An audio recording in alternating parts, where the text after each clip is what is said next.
Good morning मेरे प्यारे विद्यार्थियों। आज हम बीए पार्ट फर्स्ट का सेकंड पेपर में भारतीय राजनीतिक विचारक, जिसमें हम जयप्रकाश नारायण, उसके जीवन परिचय और राजनीतिक विचारों का अध्ययन करेंगे। हम जब भी भारतीय राजनीतिक विचारकों की बात करते हैं तो ज़्यादातर मनु, शुक्र, कौटिल्य, गांधी, अंबेडकर और उसके अलावा भी एम.एन. रॉय, इनके बारे में हमने बहुत अध्ययन किया है। लेकिन कुछ एक अनछुआ एक प्रकरण है जयप्रकाश नारायण, जिसके बारे में बहुत कम विद्यार्थी जानते हैं। केवल एक उनकी जो क्रांति है, समग्र क्रांति, उसके अलावा अन्य जो उनका जीवन परिचय है उससे वो अभी तक महरूम रहे हैं। तो आज हम थोड़ा सा जयप्रकाश नारायण के जीवन परिचय के बारे में भी अध्ययन करेंगे और ज़्यादातर हमारे यहाँ जो एग्ज़ाम में क्वेश्चंस आते हैं उनका संक्षिप्त एक जीवन परिचय भी पूछा जाता है। तो हम लोग शॉर्ट रूप में उनके राजनीतिक विचार और जीवन जो परिचय है उस पर प्रकाश डालेंगे। क्योंकि जयप्रकाश नारायण की जो गिनती भारत में लोकतंत्र और समाजवाद के मौलिक व्याख्याकारों में होती है और उनके जीवन दर्शन पर मार्क्स और गांधी जैसे विचारकों और पूर्व और पश्चिम की दार्शनिक पृष्ठभूमि का प्रभाव इस प्रकार से हुआ है कि वे किसी भी एक विचारधारा के प्रति दृष्टिकोण अपनाने की अपेक्षा प्रत्येक विचार की तार्किक समीक्षा में रुचि लेते रहे हैं। तो इनका जो पीरियड है वो 1902 से 1989 तक रहा है। अब थोड़ा सा हम जीवन परिचय की तरफ बढ़ें तो जयप्रकाश नारायण का जन्म 11 अक्टूबर 1902 भारतीय स्वतंत्रता सेनानी और राजनेता के रूप में गंगा और सरयू के संगम पर बसे हुए गांव सीता बदरियारा में हुआ था। और जयप्रकाश अपने पिता हर्षु दयाल और माँ फूल रानी देवी की चौथी संतान थे और उनकी जो प्रारंभिक शिक्षा थी वो घर में ही हुई थी। और इनको हम यदि जयप्रकाश नारायण को हम संक्षेप में कहें तो इनको जेपी नारायण भी कहा जाता है। और भारतीय स्वतंत्रता सेनानी और राजनेता के साथ 1970 में इंदिरा गांधी के विरुद्ध विपक्ष का जो नेतृत्व था करने के लिए इन्हें जाना जाता है। इंदिरा गांधी को अपने पद से हटाने के लिए उन्होंने संपूर्ण क्रांति नामक आंदोलन चलाया और जयप्रकाश नारायण बड़े राष्ट्रवादी थे और जलियांवाला बाग जब नरसंहार के विरोध में उन्होंने ब्रिटिश शैली के स्कूलों को छोड़कर बिहार विद्यापीठ से अपनी उच्च शिक्षा पूरी करी थी। बहुत बड़ी बात है कि आपके जीवन में कौन सी जो घटना है वो आपके जीवन को परिवर्तित कर देती है। ऐसा ही जो जीवन था वो हमारे जयप्रकाश नारायण जी का रहा है। जयप्रकाश जी ने समाजशास्त्र में एमए किया और उन्होंने अमेरिकी विश्वविद्यालय से 8 वर्ष तक अध्ययन किया और अमेरिका से वापस आने के बाद उनका संपर्क गांधी जी के साथ काम कर रहे जवाहरलाल नेहरू से हुआ और वे भारतीय स्वतंत्रता संग्राम का हिस्सा बने।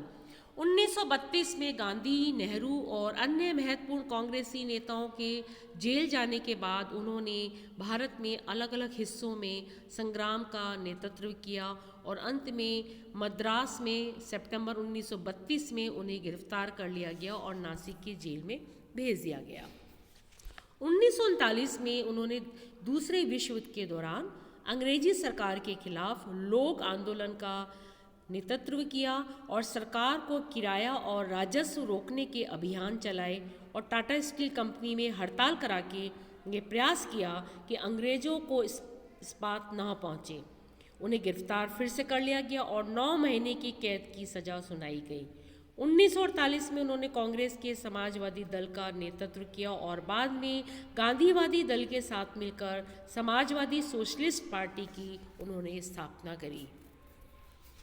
वर्ष 1999 में भारत सरकार की तरफ से इन्हें भारत रत्न अवार्ड से भी नवाजा गया और आज भी दिल्ली सरकार का जो सबसे बड़ा हॉस्पिटल है लोकनायक जयप्रकाश अस्पताल भी उनके नाम पर है। ये इनकी अद्भुत बहुत बड़ी विशेषता थी जयप्रकाश नारायण की। और उनकी जो हम यदि संक्षेप में देखें तो उनके जीवन और चिंतन, उनके व्यक्तित्व पर, उनके संस्कार और उनकी प्रारंभिक शिक्षा जहाँ से हुई थी और विद्यालय का वातावरण, इन सब का बहुत गहरा प्रभाव उन पर पड़ा था। उन पर जो गहरा प्रभाव था वो अमेरिका में अध्ययन और वहाँ का भी पड़ा, और महान व्यक्तियों के जो व्यक्तित्व थे जैसे तिलक, गोखले, महात्मा गांधी आदि सब का भी प्रभाव उनके व्यक्तित्व के ऊपर हमें देखने को मिलता है, जिसमें गांधी जी की सादगी, सरलता और जनता के साथ एकात्मकता स्थापित करने की क्षमता से जयप्रकाश जी काफ़ी प्रभावित हुए थे।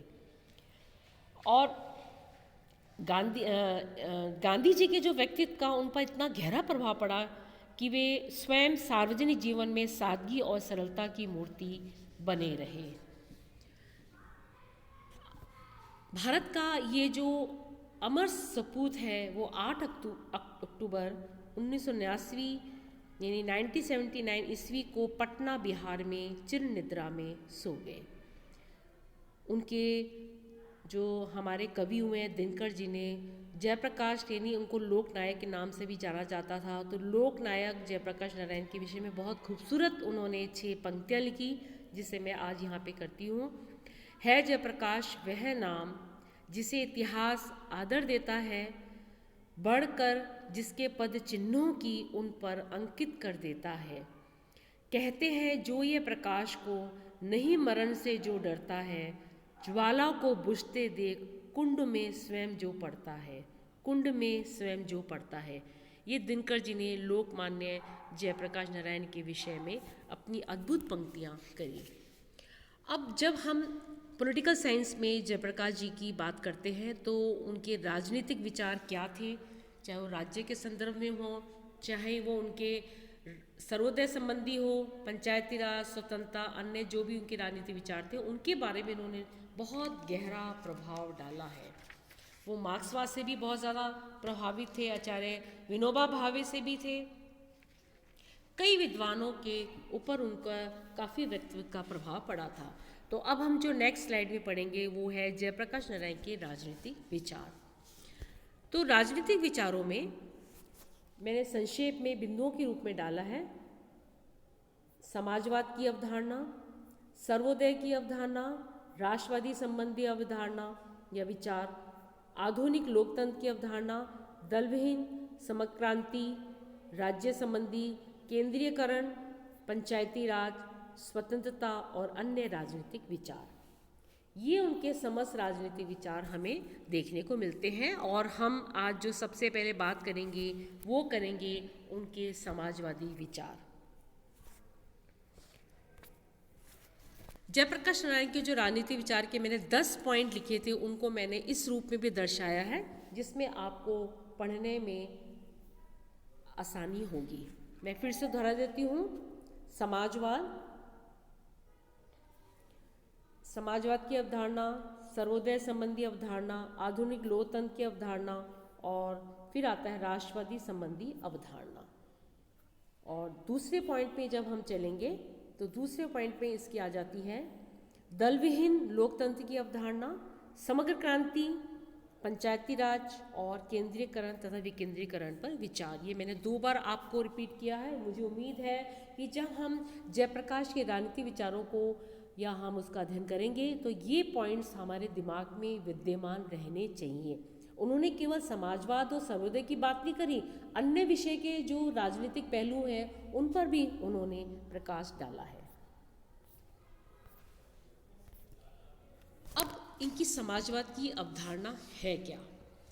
तो जयप्रकाश नारायण समाजवाद की और मार्क्स के साहित्य यानी कार्ल मार्क्स के साहित्य के अध्ययन के माध्यम से आकर्षित हुए थे, और प्रारंभ में वे मार्क्सवाद को ही समाजवाद का एकमात्र प्रामाणिक स्वरूप स्वीकार करते थे, किंतु इस संबंध में उनका चिंतन धीरे धीरे विकसित हुआ, और बाद के वर्षों में साम्यवाद की क्रियान्विति के रूस के उदाहरण के आधार पर उन्होंने यह अनुभव किया कि साम्यवाद सभी देशों की परिस्थितियों में समाजवाद का एकमात्र व्यवहारिक रूप नहीं हो सकता। तो जयप्रकाश के जो समाजवादी विचार हैं उनके हम 3 खंडों में वर्गीकृत कर सकते हैं। इसके जो 3 खंड हैं ये मैं आपको बता देती हूँ। पहला था मार्क्सवादी समाजवाद, हम बात करेंगे मार्क्सवादी समाजवाद। दूसरी जो उन्होंने बात करी थी वो था इनका लोकतांत्रिक समाजवाद। क्या था इनका? लोकतांत्रिक समाजवाद। तीसरा था गांधीवादी समाजवाद का सर्वोदय। तो मैं फिर रिपीट करती हूँ कि समाजवादी विचारों को विकास की क्रम की दृष्टि से 3 भाग में विभक्त किया था। वो था मार्क्सवादी, लोकतांत्रिक समाजवाद और तीसरा था गांधीवादी समाजवाद का सर्वोदय। तो अपने अमेरिकी प्रवास के दौरान जयप्रकाश नारायण ने लेनिन और कार्ल मार्क्स के साम्यवादी साहित्य का अध्ययन किया और भारत आने पर उनकी सोच मार्क्सवादी बन गई। उन्होंने 1936 में वॉइस सोशलिज्म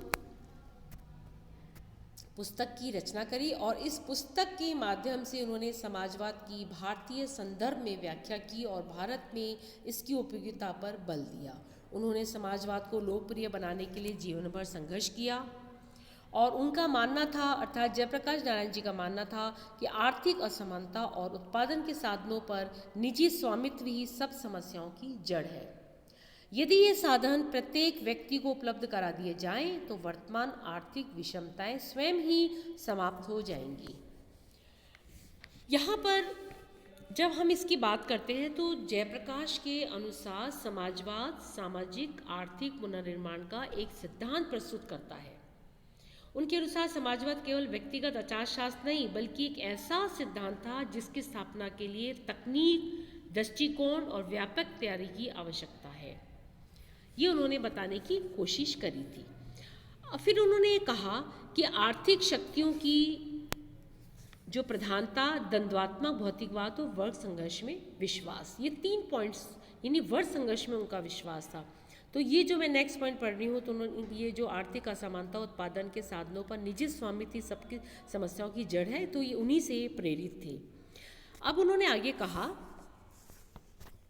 कि यदि ये साधन प्रत्येक व्यक्ति को उपलब्ध करा दिया जाए तो वर्तमान आर्थिक विषमताएं स्वतः ही समाप्त हो जाएंगी और उन्होंने समाजवादी समाज की स्थापना पर भी विस्तार पूर्वक वर्णन किया और अपनी पुस्तक वाय सोशलिज्म में इसका वर्णन किया और जिसमें उद्योग और कृषि के क्षेत्र में उन उपायों का सुझाव दिया जिनसे उत्पादन के साधनों का पुनः वितरण कर आर्थिक समानता स्थापित की जा सकती है। ये बहुत बड़ी बात थी किसकी? जयप्रकाश नारायण की। जयप्रकाश जी ने समाजवादी समाज की जो स्थापना पर वर्णन करते हुए उन उपायों का भी सुझाव दिया था जिसमें उत्पादन के साधनों का पुनर्वितरण होकर आर्थिक समानता स्थापित की जा सकती है। इसके अतिरिक्त सहकारी ऋण बाजार व्यवस्था के माध्यम से किसानों को साहूकार, उन्होंने स्पष्ट कहा कि अतिरिक्त किसानों को और साहूकार बाजार व्यवस्था में, यानी जो ये साहूकार और व्यापारी शोषण करते हैं, इससे मुक्त किया जाए। और उन्होंने आगे भी ये कहा कि उद्योगों की आर्थिक विषमता दूर करने में जो ये समाजवाद है बहुत बड़ा सहायक है और कृषि के क्षेत्र में समाजवाद का अर्थ भी उन्होंने बतलाया और जिसमें बताया कि भूमि का स्वामित्व जोतने वालों के हाथ में हो, यानी जो भूमि पर काम करता है उस पर ही उनका अधिकार होना चाहिए, स्वामित्व होना चाहिए। ये शॉर्ट रूप में समाजवाद की अवधारणा को इन्होंने प्रस्तुत किया है। उन्होंने कहा कि उद्योगों के राष्ट्रीयकरण मात्र से ही समाजवाद की स्थापना संभव नहीं है और इसमें नौकरशाही के हाथ मजबूत होते हैं और केंद्रीयकरण की जो प्रवृत्ति है वो बढ़ती जाती है। यहाँ पे केंद्रीकरण यानी संपूर्ण शक्ति एक हाथ में होना, ये मैंने गोले के रूप में दिखाया है। और बड़े स्तर के उद्योगों की आर्थिक विषमता को बढ़ावा देते हैं, कम नहीं करते, इसलिए उन्होंने विकेंद्रीकरण का सुझाव दिया। विकेंद्रीकरण का क्या अर्थ होता है?